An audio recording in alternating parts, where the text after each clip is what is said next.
Welcome to Donmar TV News Channel. Okay, magandang hapon po sa inyong lahat. It's 12 o'clock in the afternoon here in the Philippines at may breaking news tayo guys. Grabe, si Zulueta lumitaw na. Ito yung iniugnay ni General Bantag na sila raw yung primary at mastermind dito sa nangyari kay Percy Lapid sa mga itong sinasabi na pahayag ni DOJ Remulla kung matatandaan natin.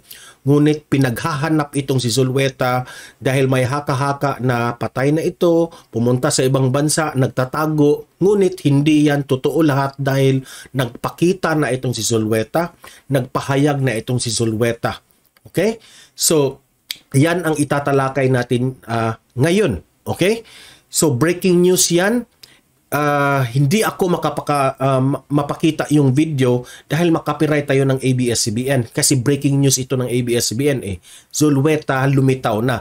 Pero itatalakay ko lahat, detalye ko yung lahat ng mga sinasabi ni Zulueta, lahat ng mga sinasabi ng kanyang attorney. Okay? Pero bago ang lahat guys, importante na i-like at i-share itong video natin para kakalat ito sa mga taong bayan, sa mga Bantag supporters dyan.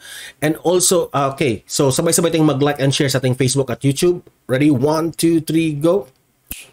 Thank you very much. And guys, please consider na i-subscribe, i-follow itong Donmar TV para lagi kayong updated sa mga balita na kagaya nito. And happy Sunday by the way guys, dahil Sunday ngayon. Okay? Sabay-sabay tayong mag-follow and subscribe sa Donmar TV. 1, 2, 3, go! Thank you very much. Breaking news na ito kay Zulueta guys, na lumantad na, nagpakita na, no? So isa-isahin ko ito. Itong si Ricardo Zulueta, ito yung iniugnay ni General Bantag na sila raw yung kasabwat raw ito ni General Bantag sa nangyari kay Percy Lapid, na si Percy Lapid raw yung mastermind at kasabwat itong si Zulueta. Yan ang mga pahayag ng Department of Justice, no, sa pangunguna ni Remulla. Itong si Zulueta ay dating Deputy for Security and Operations dyan sa Bucor, no, sa panahon ni General Bantag. Ngayon, kumakalat itong picture ni Zulueta sa Facebook Biyernes. Biyernes pa ito lumantad, no? Kumakalat na, may kumakalat na sa social media. That's Friday, no? At kasama niya itong si attorney kasi naghanap siya ng attorney eh. Kaya ngayon lang siya lumantad kasi sinisigurado ni Ricardo Zulueta na matutulungan siya ng attorney niya kasi hindi basta-basta yung kanyang kaso, di ba? Yung kanyang case ng pagbibintang sa kanya na binibintangan siya, no? Ang pangalan ng kanyang abogado ay si Attorney Lauro Gakayan. Okay? Ito yung nagsalita rin, in-interview rin ng ABS-CBN kung ano ang kalagayan ni Zulueta, no? Sabi ng attorney ni Zulueta, ito yung sinabi ng attorney, hindi nagtatago itong aking kliyente o itong si Zulueta. Hindi nagtatago, hindi patay, at hindi ito nag-ibang bansa na nagtatago raw itong sa ibang bansa. Yan kasi ang mga mga sabi ng mga sa media na pinalabas diyan na maraming nagsasabi na wala na raw si Zulueta, ganun, ganyan, no? Pero hindi. Ano ito ngayon, lumitaw. Yan, yung picture na yan na si Zulueta na sa harap ninyo ngayon, yan ang tunay na picture sa camera na sila, no? Nag face to face ng nag-messenger itong ABS-CBN at si Zulueta. Nag-usap sila diyan. Okay? Yan. Ginrab ko yung picture na yan. Okay? At ini-post ko diyan. Yan ang tunay na pangyayari. Hindi ko pwede kasi ipakita yung video dahil makapiright tayo ng ABS-CBN. Okay? So, itong litrato kumakalat sa social media na nakita itong si Zulueta at kasama ang kanyang attorney. Sabi ng kanyang attorney, Martes pa daw yan yung picture na yan. No? Martes pa yan. At Friday lang nila inilabas yung picture na ayan, sa Baguio City, nag-file na itong si si Zulueta nga, no? Na formal na humingi ng tulong sa attorney niya. So may picture sila. So ang ABS-CBN naman, so in-interview kaagad. Sila yung nangunguna ngayon. Sila yung exclusively nakapag-interview kay Zulueta sa cellphone, no? Through camera, no? So sabi ng attorney ni Zulueta, handa na si Zulueta harapin ang mga reklamo na sa DOJ na pahayag ng pamahalaan. Handa na si Zulueta, no? So si Zulueta, nakita naman yan, video call sila ng kanyang attorney at yung taga ABS-CBN, no? Kasi sa breaking news ng ABS-CBN pinakita lahat, no? Pati interview ni Zulueta. While nag-video call sila, ito pala si Zulueta ay nasa Baguio City. Okay? So pareho silang ni General Bantag na from Baguio, no? Hindi ko lang alam saan particularly sa Baguio itong si Zulueta at itong si General Bantag, kung magkalapit ba lang silang ng lugar doon. Okay? So, ang sabi doon sa video call ni Zulueta, talagang itinanggi niya yung mga allegation ng pamahalaan. No? Sabi niya na walang katotohanan raw ang mga binibintang ni... sabi kasi ng attorney ni Zulueta na itong daw si DOJ Remulla, parang sinasabi na nila na ito na yung... Ang pahayag kasi mukha raw, sabi ng attorney ni Zulueta, na parang wala na. Hinuhusgahan na kaagad itong si General Bantag at si Zulueta. So pati yung attorney ni Zulueta nabalaka rin. Okay? Nag-alala rin sa posibleng mangyari, no? Sabi ni Zulueta, walang katotohanan ang mga bintang ni DOJ Remulla sa kanila, na sila yung tungkol dyan sa kay Percy Lapid na pangyayari, no? So, sabi pa nga ng pahayag ng mga taga-DOJ sa pangunguna ni Remulla, ay ito raw si Zulueta ay nagpatawag ng meeting sa mga gang leaders dyan sa Bucor, no? Nagpatawag raw ito at yan ang sabi ng DOJ, ha? Nagpatawag ito sa mga gang leaders at may pinag-usapan raw tungkol sa kunin yung buhay ni Percy Lapid, which is itinanggi yan ni Zulueta na hindi yan totoo. Totoo raw na nagpatawag siya ng gang leaders doon, pero ito ay tungkol sa construction materials. Nagpatawag siya sa mga gang leaders dahil ang higaan para sa mga kasamahan raw nila kailangan ng construction materials. So magko-construct sila ng, so alam nyo naman no, nasiksikan dyan sa Bucor, ito yung pinag-usapan nila, ngunit hindi tungkol dyan sa Percy Lapid na pangyayari. So purely itinanggi talaga dito ni Zulueta. Okay? At again, nagpatawag siya ng meeting sa mga gang leaders para sa construction materials na para maggawa ng bagong mga higaan para sa preso sa mga kasamahan ng mga gang leaders. Okay? So walang Percy Lapid na pinag-usapan nila. Okay? So mali raw at itinanggi nila ang allegation ng DOJ na sila yung may gawa kay Percy Lapid. Okay? Klarong-klaro yan, ha. Yan ang sinasabi ni Zulueta.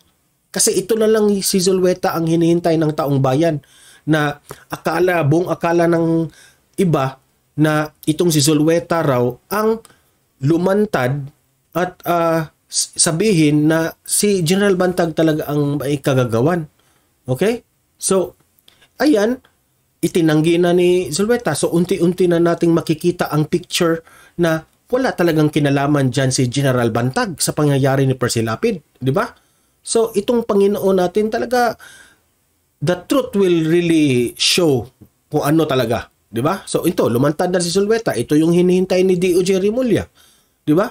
So, sabi pa nga ni Zulueta na sa mga pangyayari daw ni Percy Lapid, ay sabi niya, drug lord talaga ang nasa likod sa nangyari kay Percy Lapid. Wala nang ibang tao. Hindi si General Bantag, hindi siya, pero sabi niya, alam niya na mga drug lord sa Bilibid ang may kagagawan nito. Dahil sinisiraan raw sila ni General Bantag. Yan ang sabi ni Zulueta, okay? At alam ko naman na itong si General Bantag at si Zulueta, hindi ito nakita, wala itong pinag-usapan. Kasi mga tao nga yung sa mga taga-DOJ, sabi nila, nagtatago si Bantag, wag nang magtago si Bantag, wag nang magtago si Zulueta. Lahat, inakusahan nila na parang nagtatago raw. Inakusahan pa nilang patay na sabi nila na sabi rin sa mga comment section sa ibang mga tao para sa kanila siguro kinuha na ng buhay itong si Zulueta kay General Bantag para hindi makapagsabi. Ayan, si Bantag ay hindi ganyan, nagpakita na lumitaw na itong si Zulueta. Okay, walang talaga makikita ko na totoo yung mga pinagsasabi ni Zulueta Kaya nga kumukuha siya ng attorney kasi hindi ka masyadong magaling magsalita itong si Zulueta, no? Para kasing inosente pa nga itong datingan ni Zulueta So, sabi pa nga ni Zulueta, hindi siya nagtatago, no? Kasi madalas pa nga siyang bumabiyahe. He is exposed to the public. Okay? He is exposed to the public, so hindi siya takot sa pangyayari. Dahil sabi pa nga niya, madalas lang, no? Noon, palagi. Pero madalas bumabiyahe pa rin siya. Yan ang sabi ni Zulueta sa video call nila ng ABS-CBN. Dahil, madalas lang raw siguro dahil may banta na raw sa kanyang pamilya at may banta na rin sa kanyang sarili rin. No? So, takot na takot itong si Zulueta. Pero kahit takot siya sa mga banta na yan, pero patuloy pa rin laging bumabiyahe si Zulueta.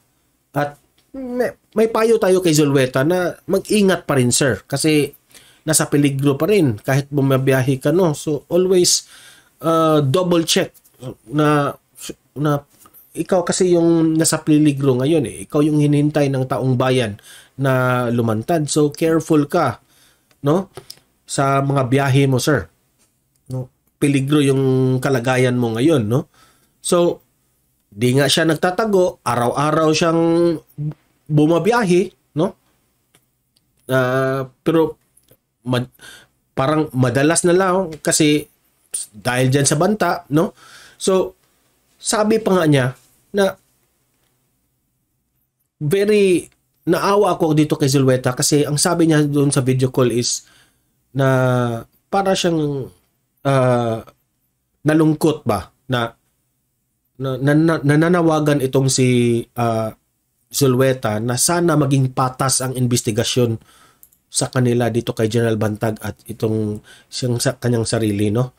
Kasi sabi niya kagaya sa nangyari kay Villamor, yung nawala rin ng buhay sa loob, no? Yung primary, yung suspect rin, no? Na kagaya raw ni Villamor, yung autopsy daw ni Villamor ay pabago-bago, no? So, kung talaga palpak talaga yung DOJ sa mga ganito na sa nangyari kay Villamor na pabago-bago yung autopsy. Kasi yan ang sabi ni Zulueta, pabago-bago yung autopsy, so natatakot rin sila sa kanyang sarili kay General Bantag at si Zulueta na baka ito pabago-bago rin itong mga akusasyon sa kanila. Di ba? Mahirap yan. At sabi pa nga ni Zulueta na nalungkot siya kasi hindi sila pinagbigyan ng pagkakataon para magpaliwanag. No? Kaagad silang hinuhusgahan. Parang ganun ba ang dating ba? Kasi yung mga pahayag ni DOJ Remulla kasi sa media, yun ang grabe ang impact noon Parang ipinalabas talaga na mastermind na sila, no? Na ang trabaho naman sana ni DOJ Remulla isa gitna lang siya, no? To investigate. Hindi magbigay ng impluwensya sa media at sa DOJ na mastermind, ganyan. Sana hindi ganun ang sinabi ni Remulla. Di ba? Hindi ko alam kung nagsisi ba si Remulla sa kanyang pahayag sa media o talagang ginawa niya yan? Di ba?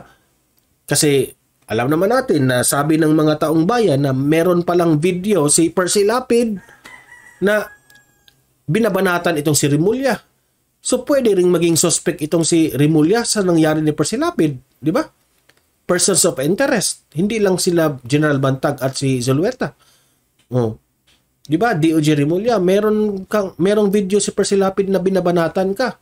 So, sabi ng taong bayan, pwede ka rin maging suspect na posibleng may galit ka kay Percy Lapid, di ba? So, yun ang mga speculations ngayon ng mga taong bayan at mga nag-analysis dito sa pangyayari na ito.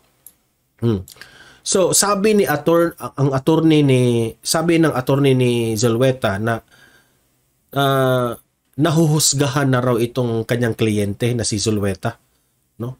So, parang magiging bias, hindi na patas, no? Ang maging yung mga investigation dito. So, kasi si Remulla ay nandyan sa DOJ, di ba? At lahat ng mga tauhan dyan sa DOJ, under yan ni Remulla. Di ba? So, para sa kanila, sana na hindi dito, no? Pati si General Bantag, sabi niya, raise it to the ombudsman na, hindi na sa DOJ. Dahil wala na silang kasiguruhan. Pati ang attorney ni Zulueta, sabi niya, wala nang kasiguruhan itong kung DOJ ang mag-imbestiga nito. No? Wala na. Magiging bias raw. No? So, ito, sabi ng attorney ni Zulueta na naghahanda na sila sa kanilang counter affidavit. Okay? So, ngayon, na kayong mga taga-DOJ na sabi nyo na itong si General Bantag, posibleng si General Bantag ang mastermind na ito. Hindi ko alam kung sabi ba ninyong posible or anong ibig niyo sabihin. Talaga bang binibintang na nyo kay General Bantag yung kay Percy Lapid na siya yung mastermind, sila kasabwat inong si Zulueta? Hindi ko alam kung ano talagang inyong ibig sabihin dyan. Pero sana naman fair kayo, patas kayo hindi kayo bias sa mga investigasyon ninyo. Kaya nga sa media, para talagang na-impluwensyahan na lahat, nasisira, 100% nasisira na talaga ang pangalan ni General Bantag at itong si Zulueta. No? At ang nakakalungkot dito, kapag matuloy itong investigasyon na ito at ang DOJ ang humawak, wala na. Obviously, kawawa itong si General Bantag at si Zulueta. No? Kaya nga, gusto nila ombudsman na ang mag-imbestiga dito. Okay? So, klarong-klaro, lumitaw na itong si Zulueta, unti-unti nang nakita natin ang picture ng pangyayari ni Percy Lapid na walang kinalaman itong si General Bantag. Yan ang analysis natin.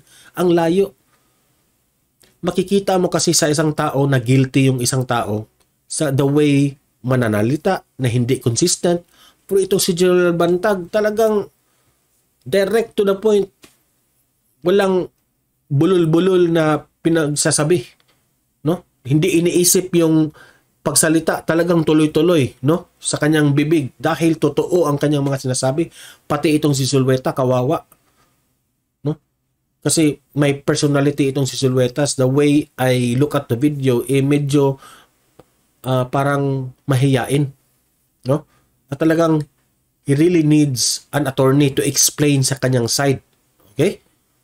So, yan guys, no? Na lumitaw na itong si Zulueta, ano ang masasabi nyo tungkol dito? Ha? Ano ang masasabi nyo sa mga pahayag ni DOJ Remulla? Na itong lumitaw na itong si Zulueta. Ano ka ngayon, DOJ Remulla? Ano ang masasabi mo ngayon na lumitaw na itong si Zulueta? At sabi niya, itinanggi niya ang mga akusasyon ng pamahalaan tungkol sa kanila ni General Bantag. Dahil hindi patas, yung mga bintang ninyo ay hindi raw totoo. DOJ Remulla.